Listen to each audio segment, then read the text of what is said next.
السلام علیکم ورحمۃ اللہ وبرکاتہ۔ ان الحمد للہ والصلاة والسلام علی رسول اللہ وبعد۔ قال اللہ تبارک و تعالی فی القرآن العظیم اعوذ باللہ السمیع العلیم من الشیطان الرجیم من ہمزہ ونفخہ ونفسہ بسم اللہ الرحمن الرحیم۔ الرجال قوامون علی النساء بما فضل اللہ بعضهم علی بعض وبما انفقوا من اموالہم۔ محترم اور مکرم ناظرین، ایک مرتبہ پھر آپ سب کا استقبال ہے صدائے حق میں، اور آج جو ٹاپک میں لے کر آیا ہوں وہ ہے جہیز ایک لعنت ہے، جہیز ایک ناسور ہے، اور جہیز ایک غیر اسلامی رسم ہے۔ حضرات، ہم سب جانتے ہیں کہ اسلام سادگی کو پسند کرتا ہے، اور پیارے رسول صلی اللہ علیہ وسلم کی ایک بہت اہم حدیث ہے جس کو شیخ البانی نے صحیح کہا ہے۔ سنن ابن ماجہ اور سنن ابی داود اور مسند احمد کے اندر یہ روایت آپ کو ملے گی کہ پیارے رسول صلی اللہ علیہ وسلم فرماتے ہیں کہ البذاذۃ من الایمان، سادگی جو ہے وہ ایمان کا حصہ ہے۔ تو اسلام اپنے ہر معاملے میں سادگی کو پسند کرتا ہے، اور جو مومن لوگ ہوتے ہیں وہ انتہائی سادہ مزاج ہوتے ہیں، اور ان کی زندگی بہت سادہ ہوتی ہے۔ اور سادہ سے مراد یہ ہے کہ ہلکا پھلکا کھانا ہو، ہلکے پھلکے کپڑے ہوں، بہت معمولی جو ہے زندگی ہو، اس کو سادگی کہا گیا ہے، اور یہ ایمان والوں کی پہچان ہے۔ اب ہمارے جتنے بھی کام ہیں، آج آپ دیکھیے کہ ہم مسلمانوں کے جتنے بھی کام ہیں، ہمیں دور دور تک کہیں بھی سادگی نظر نہیں آتی۔ بلکہ آپ یہ سوچئے، شادی بیاہ کو لیجئے کہ شادی بیاہ جو ہے شریعت میں انتہائی آسان اور بہت ہی سادہ معاملہ تھا، لیکن ہم مسلمانوں نے اس کو اتنا زیادہ سنگین اور مشکل کٹھور بنا دیا ہے، اور بہت سارے ایسے رسم و رواج دین میں شامل ہو گئے ہیں، یعنی نکاح و بیاہ، شادی بیاہ کی تقریب میں بہت سارے ایسے رسم و رواج شامل ہو گئے ہیں جن کا اسلام سے، اسلامی تعلیمات سے دور دور تک کا کوئی واسطہ نہیں ہے۔ اور زیادہ تر آپ دیکھیں گے کہ غیر مسلموں کا جو کلچر ہے وہ مسلمان اس کو اڈاپٹ کیے ہوئے ہیں۔ اب آپ دیکھیے کہ اس ملک میں مسلمانوں کے آنے سے پہلے یہاں پر ہندوؤں کا راج تھا، وہ بے شمار دیوتاؤں کے پجاری تھے، اور بہت ساری رسم و رواج میں جو ہے جکڑے ہوئے تھے۔ اور آپ دیکھیں گے کہ ان میں سے جب مسلمان آئے تو بہت سارے غیر مسلموں نے، بہت سارے ہندوؤں نے اسلام کو دیکھ کر، اسلامی تعلیمات کو دیکھ کر، اسلامی زندگی کی پاکیزگی کو دیکھ کر اسلام تو قبول کر لیا، لیکن یہ رسم و رواج جو ان کے اندر تھیں، یہ رسم و رواج ویسے ہی باقی رہیں۔ بچے کی پیدائش سے لے کر انسان کے مرنے تک بے شمار رسم و رواج میں غیر مسلم جکڑے ہوئے تھے، اور ان چیزوں کو جب وہ مسلمان ہو گئے تو اس کے بعد بھی انہوں نے اس کو باقی رکھا۔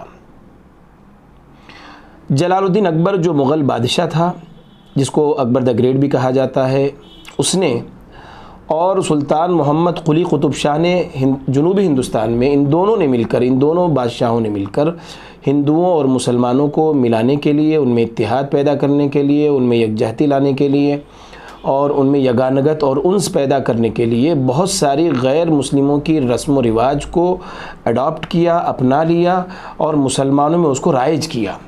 تو اس کی وجہ سے آپ دیکھیں گے کہ مسلمانوں میں بہت ساری ایسی رسمیں اور بہت سارے ایسے رواج آج بھی موجود ہیں جو خالص غیر مسلموں کے رسوم اور رواج ہیں، یعنی اسلام سے اس کا کوئی تعلق نہیں ہے۔ اب اس میں جہیز لینا بھی ایک رسم ہے، جس کو دان دہیج بھی کہتے ہیں، یہ خالص غیر مسلموں کی رسم ہے، کیونکہ غیر مسلم جو تھے وہ اپنی بچیوں کو، اپنی لڑکیوں کو جائیداد میں حصہ نہیں دیتے تھے، وراثت سے محروم کرتے تھے۔ تو شادی بیاہ کے موقع پر وہ جہیز دینا وہ لازم سمجھتے تھے، ضروری سمجھتے تھے۔ تو غیر مسلموں کی دیکھی جو ہے مسلمانوں نے بھی اس کو اپنا لیا، اور آج مسلمانوں میں یہ چیز اتنی زیادہ کامن ہو گئی ہے کہ جہیز وہ شادی بیاہ کا ایک حصہ بن گیا ہے، ایک پارٹ بن گیا ہے، اور جس غریب ماں باپ جو ہیں ان کے لیے ایک درد سر بن گیا ہے۔ تو میں آپ کو یہ بتا رہا تھا کہ جہیز جو ہے، یعنی جہیز ایک ایسی لعنت ہے، ایک ایسا ناسور ہے جس کی شریعت کے اندر، شریعت محمدیہ کے اندر کوئی گنجائش نہیں ہے، کوئی گنجائش نہیں، اس کے لیے کوئی جگہ نہیں ہے۔ آج آپ دیکھیے کہ مسلمان یہ سب کام کر رہے ہیں، ہندوانہ کلچر اپنا رہے ہیں اور نصرانیوں کا لباس اپنا رہے ہیں۔ تو علامہ اقبال نے انہی مسلمانوں کو دیکھ کر کہا تھا کہ وضع میں تم ہو نصارہ تو تمدن میں ہنود، یہ مسلمان ہے جنہیں دیکھ کے شرمائیں یہود۔ ہمارا کلچر جو ہے وہ غیر اسلامی ہوتا جا رہا ہے، بلکہ بہت حد تک ہو چکا ہے، ہمیں اس پر غور کرنے کی ضرورت ہے۔ دیکھیے، نکاح میں، شادی بیاہ میں ماں باپ اپنی بیٹی کو اس کی رخصتی کے وقت جو بھی سامان دیتے ہیں، ضروری سامان دیتے ہیں، خوشی سے یا جو بھی تحفہ دیتے ہیں، اس کو اسلام سے جوڑنا بہت بڑی غلطی ہے۔ اسلام نے کیا کیا ہے، اللہ تعالیٰ کا جو قانون ہے یا اسلامی شریعت جو ہے، اس میں مرد کی یہ ذمہ داری ہے، شوہر کی یہ ذمہ داری ہے کہ وہ اپنے آنے والی دلہن کے لیے ضرورت کا سامان جمع کرے۔ یہ شوہر کی ذمہ داری ہے۔ کیوں؟ کیونکہ اللہ تعالیٰ نے قرآن مجید کے اندر مرد کو عورت پر فضیلت دی ہے، ایک درجہ فضیلت دی ہے۔ کیوں فضیلت دی ہے؟ کیونکہ مرد جو ہے مال خرچ کرتا ہے، مرد کماتا ہے، اپنی بیوی بچوں پر خرچ کرتا ہے، تو اس خرچ کرنے کی وجہ سے شریعت اسلامیہ نے عورت کے مقابلے میں مرد کو ایک درجہ جو ہے فضیلت دی ہے۔ تو آپ سوچئے کہ اگر مرد جو ہے شادی بیاہ کے اخراجات عورت پر ڈالے یا اس سے جہیز کا مطالبہ کرے تو یہ فضیلت کہاں باقی رہے گی؟ قرآن مجید میں سورہ نساء آیت نمبر 34 میں جو اللہ تعالیٰ نے کہا ہے، کیا کہا ہے کہ الرجال قوامون علی النساء، کہ مرد جو ہیں عورتوں پر محافظ ہیں، منتظم ہیں، ان کا انتظام کرنے والے ہیں، ان کے کفیل ہیں، ان کی کفالت کرنے والے ہیں۔ بما فضل اللہ بعضهم علی بعض، کیونکہ اللہ تعالیٰ نے ان کو بعض پر فوقیت دی ہے، فضیلت دی ہے۔ وَبِمَا أَنفَقُوا مِنْ أَمْوَالِهِمْ، اور اس لیے بھی ان کو فضیلت حاصل ہے مردوں کو عورتوں پر، کیونکہ وہ اپنا مال اپنے بیوی بچوں پر خرچ کرتے ہیں، کپڑے کے لیے، روٹی کے لیے، مکان کے لیے، نان نفقے کی ذمہ داری مرد پر ہوتی ہے۔ تو شروع ہی سے شریعت اسلامیہ نے مرد کو ذمہ دار بنایا ہے ہر طرح کے اخراجات کا، ہر طرح کے خرچ کا، چاہے وہ شادی بیاہ کا ہی مسئلہ کیوں نہ ہو۔ شادی بیاہ میں جو ہے مرد ذمہ دار ہے اخراجات کا، یعنی اس کو مہر کا انتظام کرنا ہے، اس کو ولیمے کا انتظام کرنا ہے، بس۔ شادی میں کیا ہوتا ہے؟ دیکھیے، نکاح جو ہے اتنا سادہ ہے، دیکھیے نکاح اتنا سادہ ہے کہ اس میں کچھ بھی نہیں ہے۔ دیکھیے، ایجاب و قبول ہے، دو گواہوں کی موجودگی ضروری ہے، ولی کا ہونا ضروری ہے، مہر مقرر ہو، اور اس کے بعد جو ہے یعنی ولیمہ ضروری ہے، اور خطبہ نکاح سنت ہے۔ بس یہی جو ہے نکاح ہے، بس سادہ نکاح۔ اس میں کوئی کوئی رسم نہیں ہے، نہ تو منگنی ہے، نہ مہندی ہے۔ مہندی یہ ہندوانہ رسم ہے، خالص ہندوانہ رسم ہے، نہ مہندی ہے۔ اور آپ دیکھیے، نہ ہی دولہے کا صحرا ہے، نہ ہی مانجا ہے، نہ ہی بری کا کوئی کام ہے۔ یہ ساری جو رسمیں ہیں، یہ سب جو ہے غیر مسلموں سے آئی ہیں، مسلمانوں نے اس کو اڈاپٹ کیا ہے، اور یہ سب ذمہ داری جو ہے عورتوں پر جاتی ہے کہ بھئی عورتیں جو ہیں، عورتوں پر خرچ کی ذمہ داری ڈالی جاتی ہے، اور جہیز کا مطالبہ کیا جاتا ہے، ان سے ڈیمانڈ کیا جاتا ہے، جبکہ اللہ تعالیٰ نے انسان کو، مرد کو غیرت دی ہے، اور غیرت یہ ہے کہ وہ عورت سے کچھ نہ مانگے۔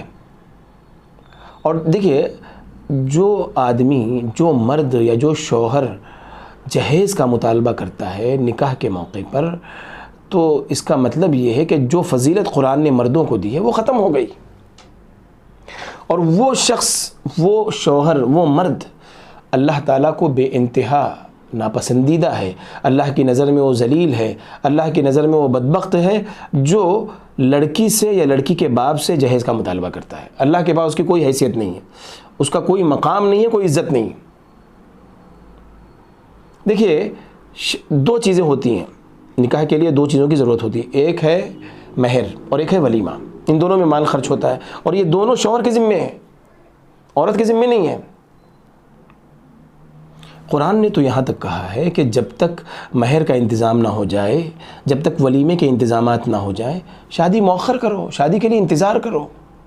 میں ایک آیت آپ کو پڑھ کے سناتا ہوں، سورہ نور آیت نمبر 33۔ اللہ تعالیٰ فرماتا ہے وَلْيَسْتَعْفِفِ الَّذِينَ لَا يَجِدُونَ نِكَاحًا حَتَّى يُغْنِيهِمُ اللَّهُ مِنْ فَضْلِهِ۔ یہاں پہ اللہ تعالیٰ فرما رہا ہے کہ جو مرد نکاح کرنے کی طاقت نہ رکھتے ہوں، یعنی ان کے پاس اخراجات نہ ہوں، تو وہ کیا کریں؟ وَلْيَسْتَعْفِفْ، پاک دامنی اختیار کریں، نکاح کے لیے انتظار کریں۔ حتیٰ، کب تک انتظار کریں؟ حتیٰ یغنیہم اللہ من فضلہ، یہاں تک کہ اللہ تعالیٰ ان کو بے نیاز کر دے، مالدار کر دے، ان کو اتنا دے دے کہ وہ نکاح کے اخراجات برداشت کر سکیں۔ دیکھیے یہ شریعت ہے، نکاح کے جملہ اخراجات کی ذمہ داری مردوں پر ہے۔ گھر کا ضروری سامان مردوں کو یعنی اس کی تیاری مرد کو کرنی ہے، شوہر کو کرنی ہے۔ مہر کی ذمہ داری شوہر پر ہے، ولیمے کی ذمہ داری شوہر پر ہے۔ عورت پر کوئی ذمہ داری نہیں ہے، کوئی اخراجات کی ذمہ داری نہیں ہے۔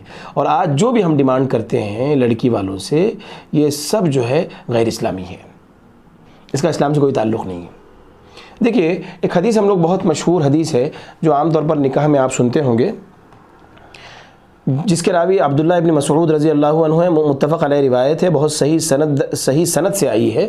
اللہ کے نبی صلی اللہ علیہ وسلم نے نوجوانوں سے خطاب کیا، کہا کہ یا معاشر الشباب، اے نوجوانوں کی جماعت۔ کس سے اللہ تعالیٰ، اللہ کے رسول صلی اللہ علیہ وسلم خطاب کر رہے ہیں؟ نوجوانوں سے خطاب کر رہے ہیں۔ کیا یہ خطاب کر رہے ہیں؟ من استطاع منکم الباءۃ فلیتزوج، تم میں سے جو نکاح کرنے کی طاقت رکھتا ہے وہ شادی کرے، وہ نکاح کرے۔ تو یہاں پر شارحین حدیث نے لکھا ہے، جو حدیث کی شرح کرنے والے ہیں، حدیث کو ڈیفائن کرتے ہیں، ڈیفینیشن جو پیش کرتے ہیں، وہ کہتے ہیں کہ طاقت سے مراد اخراجات بھی ہیں۔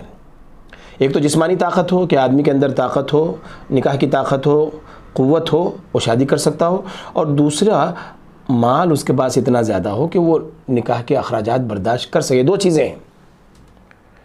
اور اس کے بعد فرمایا وَمَن لَّمْ يَسْتَطِعْ، اور جو شادی کے اخراجات برداشت کرنے کی جس کے پاس طاقت نہ ہو، فَعَلَيْهِ بِالصَّوْمِ، اس پر نکاح کرنے کی ذمہ داری ہے کہ وہ روزہ رکھ لے۔ فَعَلَيْهِ بِالصَّوْمِ، اس پر روزے کی ذمہ داری ہے کہ وہ روزہ رکھ لے۔ کیوں روزہ رکھ لے؟ فَإِنَّهُ لَهُ وِجَاء، کیونکہ روزہ جو ہے وہ شہوتوں کو ختم کر دیتا ہے، جنسی شہوت کو توڑ دیتا ہے، اس لیے روزہ رکھنے کا حکم دیا گیا۔ دیکھیے اب یہاں پر اگر جسمانی طاقت مراد ہوتی تو یہ بات اللہ کے رسول صلی اللہ علیہ وسلم نہیں کہتے۔ اس حدیث میں اللہ کے رسول صلی اللہ علیہ وسلم استطاعت کی بات جو کر رہے ہیں کہ جس کے پاس طاقت ہے، تو مالی طاقت کا جو ہے یہاں پہ مفہوم ہے کہ جس کے پاس مالی طاقت ہے، جو مرد نکاح کرنے کی کیپیسٹی اس کے اندر ہے، ایبیلٹی اس کے اندر ہے، وہ مال خرچ کر سکتا ہے، تو اس کو شادی کرنی چاہیے۔ تو معزز حاضرین، یہ جہیز وغیرہ جو ہے یہ غیر اسلامی ہے، یہ غیر اسلامی رسم ہے، یہ انسانی عقل کے بھی خلاف ہے، انسانی فطرت کے بھی خلاف ہے۔ اور اگر یہ شریعت اسلامیہ کا کوئی حصہ ہوتا، اگر یہ اسلامی چیز ہوتی جہیز، تو اللہ اور اس کے رسول اس کے احکامات ضرور نازل کرتے ہیں، کتاب و سنت میں اس کے احکامات ہوتے، اور ہم کو آرڈر کیا جاتا، ہم لوگ کو بتایا جاتا کہ غریبوں کے لیے یہ جہیز ہے اور مالداروں کے لیے یہ جہیز ہے۔ لیکن اللہ کے رسول صلی اللہ علیہ وسلم نے تو ایک بات بھی جہیز کے بارے میں نہیں کہی۔ جہیز کی کوئی اصل اسلام میں نہیں ہے، کوئی اصل نہیں، اور اگر ہوتی تو قرآن و حدیث اس کو نظر انداز نہ کرتے۔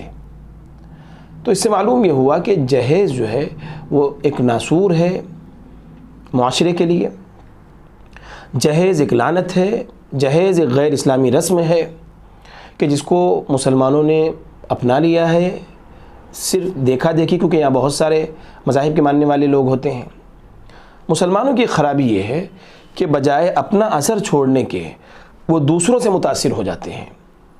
ہونا تو یہ چاہیے تھا کہ ہم اپنا اثر غیر مسلموں پر چھوڑتے، ہم ان کو بتاتے کہ شادی کا صحیح طریقہ کیا ہے، لیکن آج ہم خود شادی کے غلط رسم و رواج کو اپنا کر ہم نے اسلامی تعلیمات کو غیر مسلموں کے سامنے مسخ کر کے بگاڑ کے پیش کیا ہے۔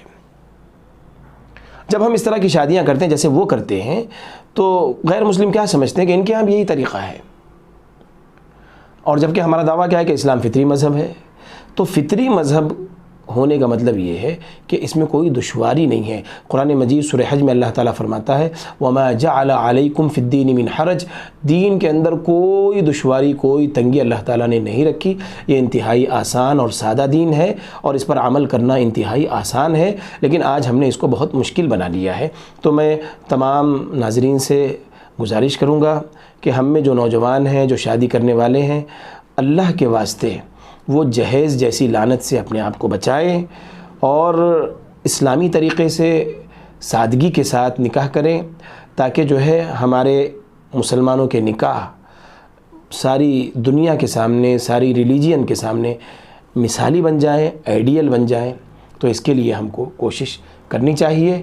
میں اللہ رب العالمین سے دعا کروں گا کہ اللہ تعالی ہم سب کو ان تمام باتوں پر چلنے کی توفیق عطا فرمائے۔ انشاءاللہ پھر ہم اگلے ایپیسوڈ میں حاضر ہوں گے اور ایک نیا ٹاپک لے کر آپ کے سامنے آئیں گے۔ تب تک کے لیے آپ اجازت دیجئے۔ آپ لوگ سب اپنا خیال رکھیے اور ان سب باتوں کو غور سے سنیے اور سمجھیے اور ان پر عمل کریے۔ والسلام علیکم ورحمۃ اللہ وبرکاتہ۔